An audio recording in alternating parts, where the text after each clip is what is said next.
Matahari mulai condong ke barat saat Firdaus Oiwobo tiba di lereng Gunung Parung, ditemani beberapa pengikutnya yang membawa dokumen dan bendera kecil bertuliskan klaim kepemilikan tanah. Dengan suara lantang, Firdaus mengumumkan kepada warga sekitar bahwa ia adalah ahli waris sah dari Gunung Parung. Bukti tertulis dan hak waris sudah ia kantongi. Orang-orang yang berkumpul mulai berbisik, ragu, bahkan beberapa tertawa kecil mendengar pernyataannya. Dari Keyohan, seorang lelaki tua bertongkat kayu datang mendekat. Langkahnya perlahan namun penuh wibawa. Dialah kakek Tejo, sang penjaga Gunung Parung yang sudah hampir 8 dekade menjaga tanah itu. Wajahnya keriput, namun matanya tajam penuh ketegasan. Anak muda, kau ini siapa? Berani-beraninya kau mengaku sebagai pemilik gunung ini? Tanya kakek Tejo dengan suara berat namun tetap tenang. Firdaus mengangkat dagunya. Saya Firdaus Oiwobo, saya punya hak waris atas tanah ini. Saya berhak atas Gunung Parung. Aku sudah ada di sini sebelum kau lahir, nak. Sebelum orang tuamu berpikir untuk menamai dirimu. Gunung ini bukan milik seseorang, tapi milik semua makhluk yang hidup di dalamnya. Apakah kau mengerti apa yang kau katakan? Firdaus tersenyum kecut, merasa diremehkan oleh lelaki tua itu. Namun, di balik senyumannya, ada kebingungan yang mulai merayapi pikirannya. Apakah ia benar-benar memiliki hak atas tanah ini? Ataukah semua ini hanya ilusi? Amarah pun turut menyusup ke dalam dadanya, membuatnya ingin membuktikan bahwa dirinya tidak bisa dianggap remeh begitu saja. Kakek ini mungkin sudah tua, mungkin juga sudah pikun. Saya membawa bukti. Dokumen ini menyatakan hak saya atas tanah ini. Ini sah secara hukum. Kakek Tejo mengetuk-ngetukkan tongkatnya ke tanah. Hukum mana yang kau maksud? Hukum yang dibuat manusia untuk kepentingannya sendiri. Hukum di atas kertas yang bisa dibeli dengan uang. Sedangkan hukum alam tidak bisa dibeli. Nah, alam tidak butuh sertifikat untuk mengakui siapa pemiliknya. Ia punya caranya sendiri untuk menjaga dirinya. Orang-orang yang mendengar ucapan kakek Tejo mulai mengangguk setuju. Firdaus semakin tidak nyaman. Baik, kalau memang tanah yang saya maksud ini tidak tepat, saya ralat. Saya sebenarnya berbicara tentang bebukitan di sekitar gunung ini. Ya, bebukitan, bukan gunungnya. Itu milik saya. Kakek Tejo menghela napas panjang. Anak muda, ucapmu bagaikan daun kering yang ditiup angin, berubah arah setiap saat. Kau ini benar-benar tidak tahu apa yang kau katakan. Atau kau hanya menutupi rasa takutmu sendiri. Kau tahu, banyak orang seperti dirimu yang mencoba menguasai alam ini, dan mereka semua mendapat balasan. Firdaus menelan ludah. Maksud kakek apa? Saya hanya berbicara tentang hak saya. Hah? Kakek Tejo tersenyum sinis. Dulu ada orang yang mengaku punya hak atas tanah ini. Ia merusak hutan, menebang pohon, membangun villa. Apa yang terjadi? Tanah longsor, menelan bangunan dan dirinya. Alam tidak butuh hukum manusia untuk menghukumnya. Alam akan membalas dengan caranya sendiri. Firdaus Tekjian, pengikutnya mulai gelisah. Beberapa bahkan sudah melangkah mundur, takut dengan kutukan alam yang disebutkan oleh kakek Tejo. Pergilah sebelum kau menyesal.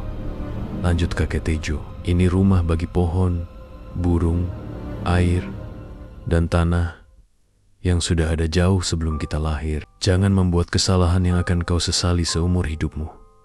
Firdaus tak bisa berkata apa-apa. Hanya tatapan marah yang tersisa di wajahnya. Namun jauh di dalam hatinya ada rasa takut yang mulai tumbuh. Ia tahu kakek Tejo bukan orang biasa. Ia adalah penjaga gunung ini. Bukan dengan uang atau jabatan, tapi dengan hatinya. Dengan langkah gontai, Firdaus dan pengikutnya perlahan meninggalkan Gunung Parung. Namun, di dalam kepalanya, suara kakek Tejo masih terngiang, membuatnya merenung tentang arti kepemilikan yang sebenarnya. Sementara itu, kakek Tejo kembali berdiri tegak di puncak. Matanya menatap ke kejauhan, seolah memastikan bahwa gunung tetap aman dari tangan-tangan Seraka. Gunung Parung tetap kokoh, tetap berdiri, menjadi saksi bisu dari pertempuran antara keserakahan dan kearifan. Malam pun mulai menyelimuti lereng gunung. Suara jangkrik dan burung hantu menggema di antara pepohonan. Kakek Tejo menutup matanya sejenak, menarik napas dalam-dalam, merasakan denyut kehidupan yang terus berlanjut. Sementara itu, Firdaus yang sudah turun dari lereng masih tenggelam dalam pikirannya. Ia berjalan menuju mobilnya, namun langkahnya terasa berat. Di dalam dirinya ada perasaan aneh yang sulit dijelaskan. Apakah ini rasa bersalah? Ataukah ini peringatan? Dalam benaknya, ia mencoba mengusir bayangan kakek Tejo. Namun kata-kata lelaki tua itu terus menghantuinya. Di tengah perjalanan pulang, awan hitam mulai bergulung di langit. Angin bertiup lebih kencang dari biasanya, seakan alam memberikan isyarat. Pengikut Firdaus mulai gelisah. Beberapa dari mereka saling bertukar pandang, takut akan kutukan yang dikatakan kakek Tejo. Lalu, tanpa diduga, suara gemuruh terdengar di kejauhan. Firdaus menoleh ke belakang, melihat ke arah Gunung Parung. Kilatan petir menyambar langit, mengungkapkan bayangan gunung yang berdiri kokoh dalam cahaya sesaat. Apakah ini pertanda kakek Tejo masih berdiri di puncak, menatap gelapnya malam yang kini menaungi gunung? Ia tersenyum kecil, mengingat kembali bagaimana gunung ini telah menghadapi banyak cobaan. Ia teringat kisah-kisah lama tentang mereka yang mencoba menaklukkan alam hanya untuk berakhir dengan kehancuran. Di kejauhan, Firdaus masih berusaha memahami apa yang baru saja terjadi. Saat mobilnya melaju di jalan berbatu menuruni bukit, hatinya masih bergolak. Ia mencoba meyakinkan dirinya sendiri bahwa semua ini hanyalah omong kosong seorang lelaki tua. Namun, semakin ia menyangkal, semakin kuat rasa takut itu tumbuh. Saat mereka tiba di jalan utama, hujan mulai turun, deras dan tiba-tiba, seakan langit ingin memberi peringatan terakhir. Jalanan yang kering berubah licin dalam sekejap. Sopir Firdaus mencoba mengendalikan mobil, namun sebuah pohon tumbang mendadak di depan mereka. Rem mendecit keras, ban selip di tanah basah, dan mobil itu tergelincir ke sisi jalan. Di puncak gunung, kakek Tejo menatap ke bawah, seakan mengetahui apa yang sedang terjadi. Semoga ia belajar sebelum semuanya terlambat, gumamnya. Gunung Parung tetap diam, tetap kokoh, sementara alam berbicara dengan caranya sendiri. Alam selalu berbicara, gumamnya pelan. Hanya mereka yang mau mendengar yang akan selamat. Hutan tetap bernyanyi, angin tetap berbisik, dan kehidupan terus berlanjut di bawah penjagaan setia kakek Tejo. Firdaus terperangkap dalam kebingungannya,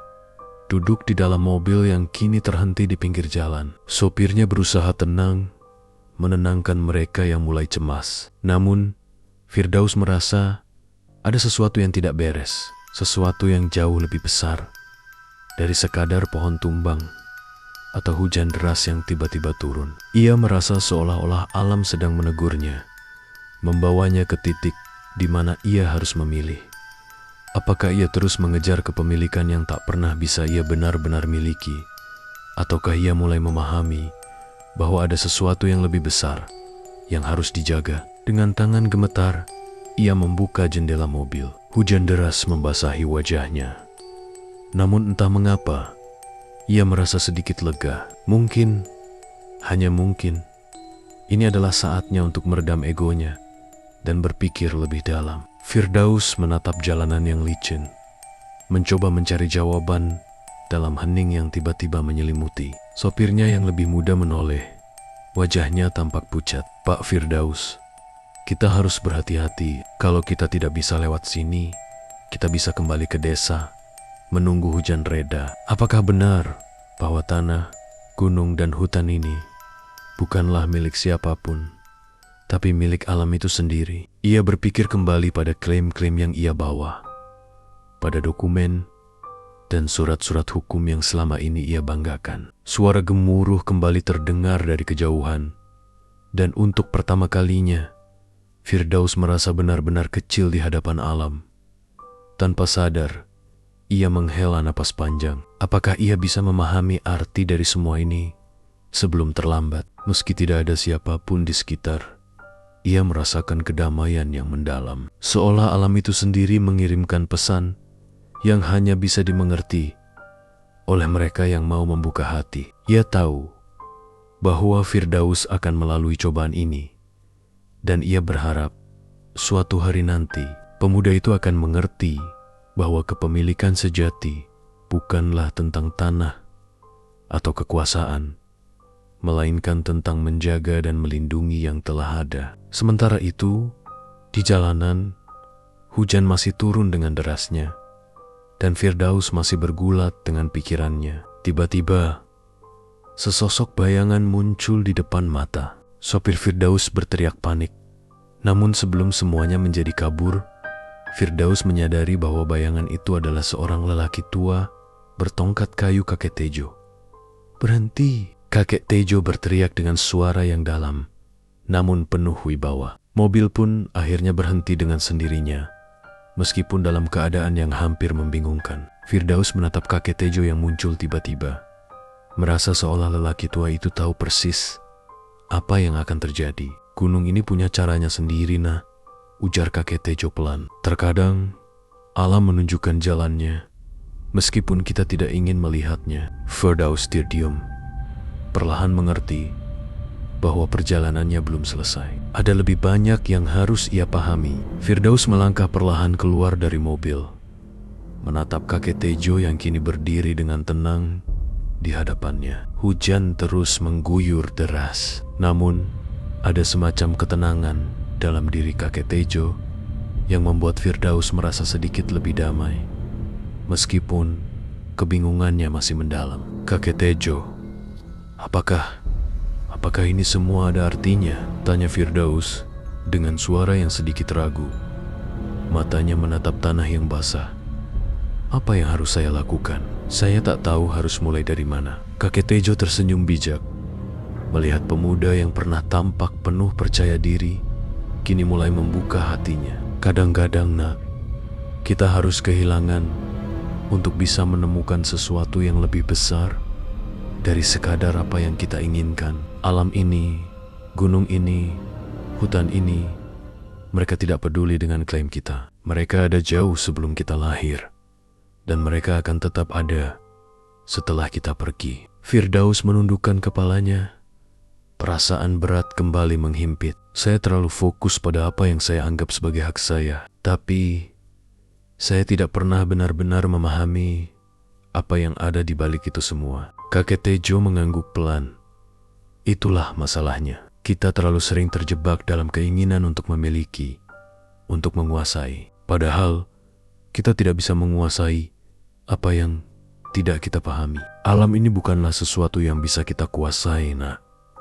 Ini adalah sebuah sistem, keseimbangan yang harus dijaga." Firdaus merasa ada kelegaan dalam kata-kata kakek Tejo.